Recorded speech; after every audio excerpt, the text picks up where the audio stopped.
نحمده ونصلي على رسوله الكريم اما بعد۔ پیارے نبی صلی اللہ علیہ وسلم کی سیرت کے حوالے سے ہمارا یہ تیسرا درس ہے، جس میں ہم نبی علیہ الصلاۃ والسلام کے نسب، آپ کے قبیلہ اور خاندان کے بارے میں گفتگو کریں۔ قرآن کریم میں اللہ رب العالمین نے ارشاد فرمایا، یا ایھا الناس انا خلقناکم من ذکر وانثی وجعلناکم شعوبا وقبائل لتعارفوا ان اکرمکم عند اللہ اتقاکم۔ اے لوگو، ہم نے تمہیں ایک مرد اور عورت سے پیدا کیے اور تمہیں قوموں اور قبیلوں میں تقسیم کر دیے تاکہ آپس میں پہچان ہو جائے۔ اللہ کے نزدیک عزت والا وہ ہے جو تقوی کے اعتبار سے بڑھا ہوا۔ اللہ رب العالمین نے ارشاد فرمایا، وَهُوَ الَّذِي خَلَقَ مِنَ الْمَاءِ بَشَرًا فَجَعَلَهُ نَسَبًا وَصِهْرًا۔ اللہ وہ ہے جس نے پانی سے انسان کو پیدا کیا اور اس کو نسبی اور سسرالی رشتے سے جوڑ دی۔ نسب کی بڑی اہمیت ہے۔ نسب سے انسان کی شرافت، اس کے مقام اور مرتبے کا اندازہ ہوتا ہے۔ پیارے نبی صلی اللہ علیہ وسلم نے ارشاد فرمایا، اپنے نسب کو سیکھ لیا کرو تاکہ صلہ رحمی تم کر سکو۔ رسول اللہ صلی اللہ علیہ وسلم نے اپنے نسب کے حوالے سے اس بات کو بیان فرمایا کہ آدم علیہ السلام سے میرے ماں باپ تک نسل نکاح کے ذریعہ چلی ہے، یعنی درمیان میں کوئی زانی نہیں ہے اور زنا کے ذریعہ کوئی پیدا نہیں ہوا۔ پیارے نبی صلی اللہ علیہ وسلم نے اپنے سلسلے نسب کے حوالے سے بیان فرمایا کہ اللہ تعالیٰ نے اولاد آدم سے کنانہ کا انتخاب کیا، کنانہ سے قریش کا انتخاب کیا، قریش سے بنو ہاشم کا انتخاب کیا اور بنو ہاشم سے اللہ نے میرا انتخاب کیا۔ ایک حدیث میں اللہ کے نبی صلی اللہ علیہ وسلم نے فرمایا کہ اللہ تعالیٰ نے بہترین لوگوں میں مجھے پیدا کیا، یعنی آپ کے سلسلے نسب میں بہترین لوگ ہیں۔ اللہ کے نبی صلی اللہ علیہ وسلم نے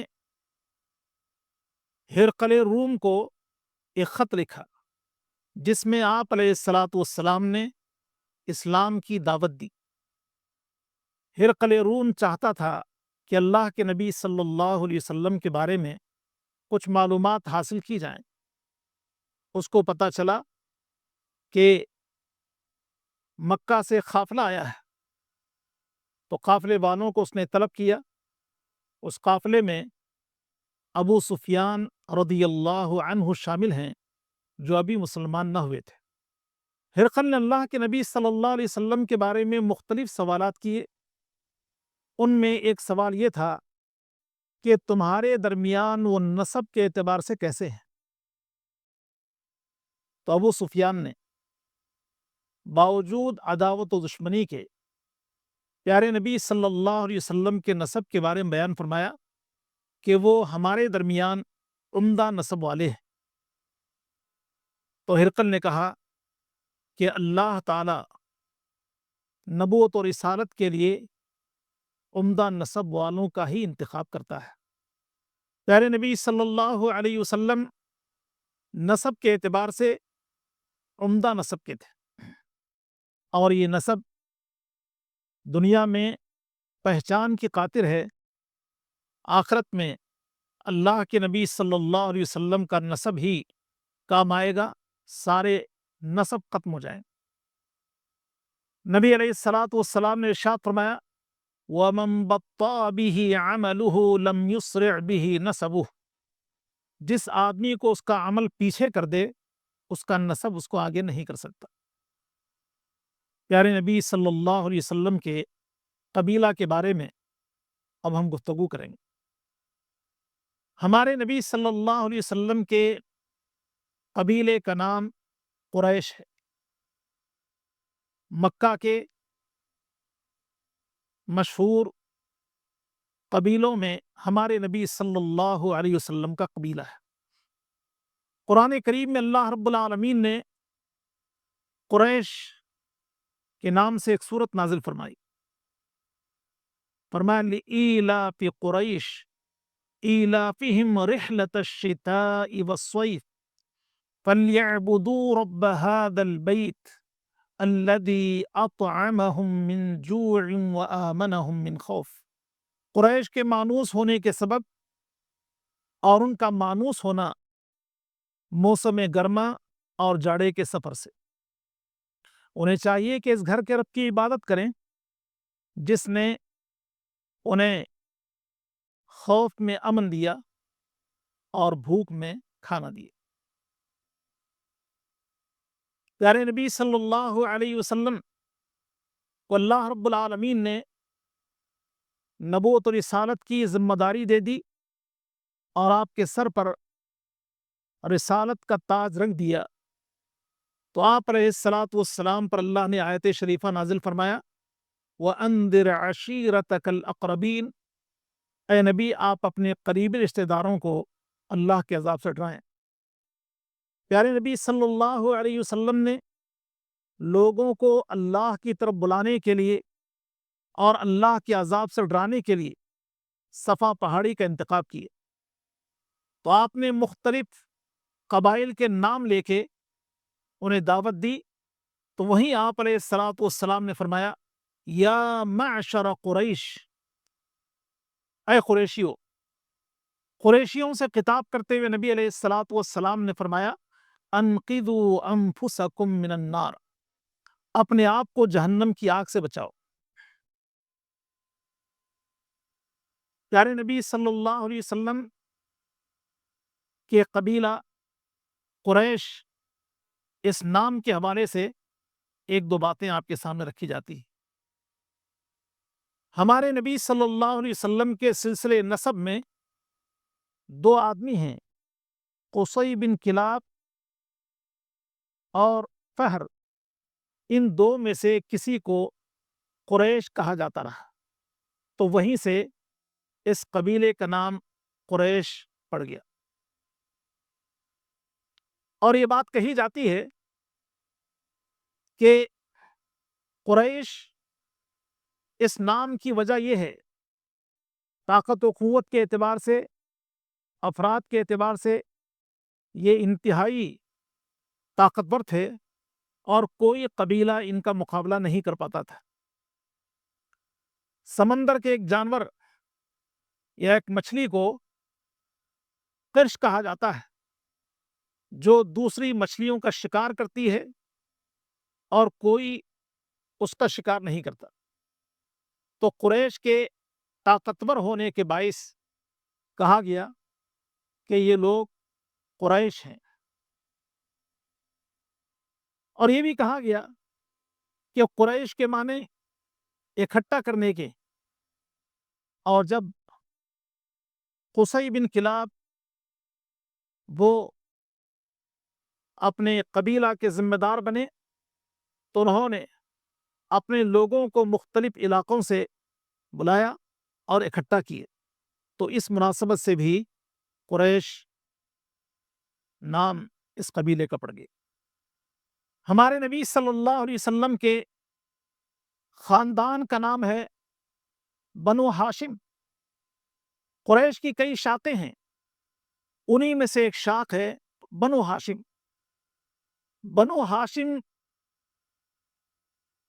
ہمارے نبی صلی اللہ علیہ وسلم کے پردادا ہاشم سے چلتا ہے۔ ہاشم کا نام عمرو تھا۔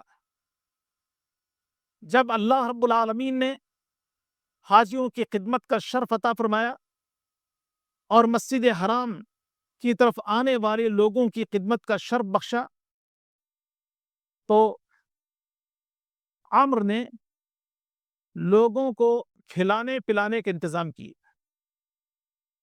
وہ ستو بنا کر روٹیوں کو شوربے میں ڈبو کر حاجیوں کو کھلایا کرتے تھے، تو اسی مناسبت سے ان کا نام ہاشم پڑ گیا۔ ہاشم ایک شریف آدمی تھے، عزت والے آدمی تھے، اپنے خاندان کے سردار تھے۔ اللہ رب العالمین نے انہیں بڑے اعزازات سے نوازا۔ قرآن کریم میں اللہ نے قریش کے حوالے سے یہ بات جو بیان فرمائی کہ قریش موسم گرما اور جاڑا کے سفر سے مانوس ہو گئے، تو کہا جاتا ہے کہ ہاشم ہی نے یہ سفر شروع کیے تھے۔ ہاشم کاروبار کی غرض سے مکہ سے ملک شام روانہ ہوئے، تو اس سفر میں انہوں نے مدینہ میں کچھ عرصہ پڑاؤ کیے۔ اسی قیام کے دوران انہوں نے قبیلہ بنو نجار کی ایک حسین اور خوبصورت عورت کو دیکھا جس کا نام سلمہ ہے۔ پیغام نکاح دیا اور نکاح کیے۔ کچھ عرصہ قیام کے بعد وہ ملک شام گئے اور پھر اس سفر سے واپس نہ ہوئے۔ ہمارے نبی صلی اللہ علیہ وسلم کے خاندان میں ایک بڑے آدمی ہیں عبد المطلب، جو نبی علیہ الصلوۃ والسلام کے دادا کہلاتے ہیں۔ ہاشم ان کے بھائی کا نام ہے مطلب۔ ہاشم نے نکاح کیا اور ملک شام کی طرف روانہ ہوئے، تو وہاں انہوں نے جو نکاح کیا تھا اس نکاح سے ایک بچہ پیدا ہوا جس کا نام شیبہ ہے۔ مطلب کو اس وقت خبر ملی جب بچہ چلنے پھرنے کی عمر کو پہنچ گیا۔ مطلب نے خوشی محسوس کی، مدینہ کی طرف گئے اور قبیلہ بنو نجار میں انہوں نے بچے کو تلاش کیا اور بچے کو دعوت دیا کہ میں تمہارا چچا ہوں، تمہیں لینے کے لیے آیا ہوں۔ آخر بچے کی ماں سے گفتگو ہوئی، ماں بچے کو دینے پر راضی نہ ہوئی، لیکن مطلب نے کہا کہ تمہارے شوہر ہاشم خاندان کے سردار تھے، اگر اس بچے کو تم میرے حوالے کرو گی تو آئندہ یہ بچہ ہمارے خاندان کا سردار بنے گا۔ چنانچہ شیبہ کو مطلب کے حوالے کر دیا گیا۔ مطلب جب بچے کو لے کر نکلے اور مکہ کے قریب آئے تو لوگوں نے پوچھا کہ کون ہے؟ تو انہوں نے کہا کہ یہ میرے بھائی ہاشم کا بیٹا شیبہ ہے۔ لوگوں نے مذاق سمجھا اور کہا کہ یہ کیسے ہو سکتا ہے، ہم نے اب تک تو نہیں سنا، یہ تمہارا غلام ہے۔ تو انہوں نے کہا عبد المطلب، یہ عبد المطلب ہے، یعنی مطلب کا غلام ہے۔ تو شیبہ کے بجائے عبد المطلب سے وہ پکارے جانے لگے اور یہی نام لوگوں نے یاد رکھا، اسی نام کے ساتھ وہ پکارے جانے لگے۔ عبد المطلب ان کے اندر سرداری کے جوہر پائے جاتے تھے، بڑے عقل مند تھے، ذہین تھے، آخر اپنے خاندان کے سردار بنے۔ اللہ رب العالمین نے ان کو عزت عطا فرمایا اس اعتبار سے کہ ان کی زندگی میں کچھ ایسے واقعات رونما ہوئے کہ ان واقعات نے ان کی شان کو بڑھا دیا۔ جو لوگ حج پر آیا کرتے تھے ان کے لیے پانی کی بڑی دقت اور پریشانی تھی۔ اللہ رب العالمین نے عبد المطلب کو خواب دکھایا کہ وہ زمزم کا کنواں کھود رہے ہیں۔ زمزم کا کنواں، بنو جرہم جب مکہ سے نکلے تو انہوں نے زمزم کے کنویں میں مسجد حرام کا سامان ڈال دیا، جو کچھ نذرانے وغیرہ تھے، اور مٹی ڈال کے اس کو برابر کر دیے، تو اس کے نشانات مٹ گئے تھے۔ لوگوں کو اندازہ نہیں تھا کہ زمزم کا کنواں کہاں ہے۔ اللہ رب العالمین نے عبد المطلب کو خواب میں دکھایا۔ انہوں نے خواب کے مطابق کھدائی شروع کر دی۔ لوگوں نے کہا کہ کیا کر رہے ہو؟ کہا کہ میں زمزم کے کنویں کی کھدائی کر رہا۔ تو لوگوں نے کہا کہ اس شرف میں ہم بھی آپ کے شریک ہونا چاہتے ہیں، لیکن عبد المطلب نے کہا کہ میں اپنے ساتھ کسی کو شامل نہیں کرنا چاہتا۔ آخر یہ بات عبد المطلب کے نصیبہ میں آئی، اور کھدائی کے بعد زمزم کا پانی حاصل ہوا، اور اللہ رب العالمین نے اس واقعے کے ذریعہ ان کی شان کو بڑھا دیا۔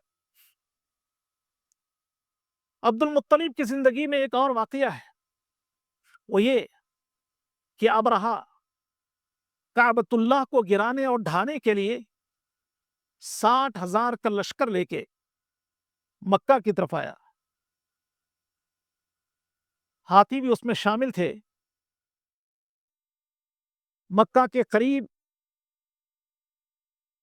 اس نے پڑاؤ کیا اور مکہ والوں کے جانوروں کو اپنے قبضے میں لے لیا۔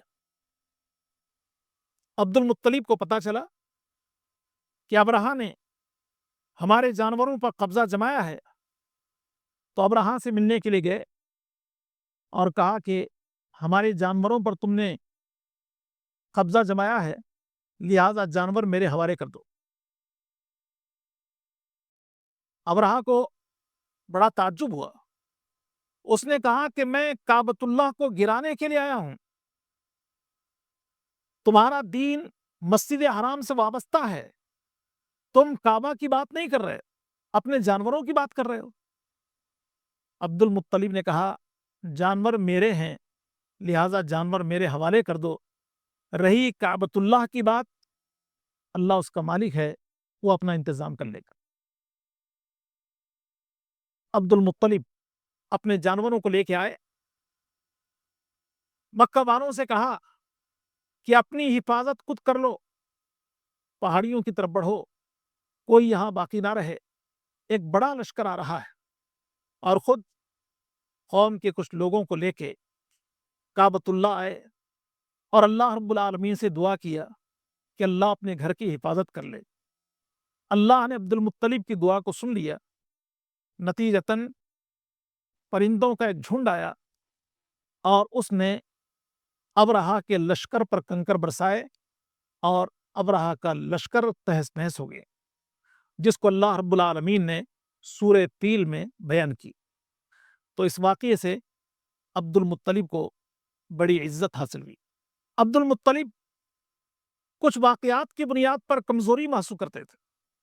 انہوں نے اللہ رب العالمین سے نذر مانی کہ اللہ اگر تو مجھے 10 بیٹے دے دے اور 10 سارے کے سارے جوان ہو جائیں تو ان میں سے ایک کو میں تیری رضا کے لیے قربان کر دوں گا۔ اور جب اللہ رب العالمین نے 10 بیٹے عطا کیے اور 10 جوان ہو گئے تو ان کو بلایا اور کہا کہ میں نے نذر مانا ہے کہ اگر مجھے 10 بچے ہو جائیں اور سارے کے سارے جوان ہوں تو ایک بچے کو میں اللہ کے لیے ذبح کر دوں گا۔ بچے تیار ہو گئے، قرآن اندازی کی گئی۔ قرآن اندازی میں عبداللہ کا نام آیا، جو ہمارے نبی صلی اللہ علیہ وسلم کے والد ہیں۔ عبداللہ وہ اپنے رشتہ داروں میں بڑے پسندیدہ تھے۔ کہا گیا کہ اس بچے کو ذبح نہ کریں، اس کی جگہ اونٹوں کو ذبح کریں۔ قرآن اندازی ہوتی رہی عبداللہ اور اونٹوں کے نام کے ساتھ، اور جب اونٹوں کا نام آیا 10ویں دفعہ تو عبد المطلب نے 100 اونٹوں کو ذبح کر کے اپنی نظر کو پورا کیا۔ تو یہ کچھ باتیں تھیں ہمارے نبی صلی اللہ علیہ وسلم کے نسب، قبیلہ اور خاندان کے حوالے سے۔ اللہ تعالیٰ سے دعا ہے کہ اللہ ہم سب کو نبی صلی اللہ علیہ وسلم کی سیرت پڑھنے اور آپ کی زندگی کو اسوہ اور نمونہ بنانے کی توفیق عطا فرمائے۔ آمین۔ وآخر دعوانا الحمد للہ رب العالمین۔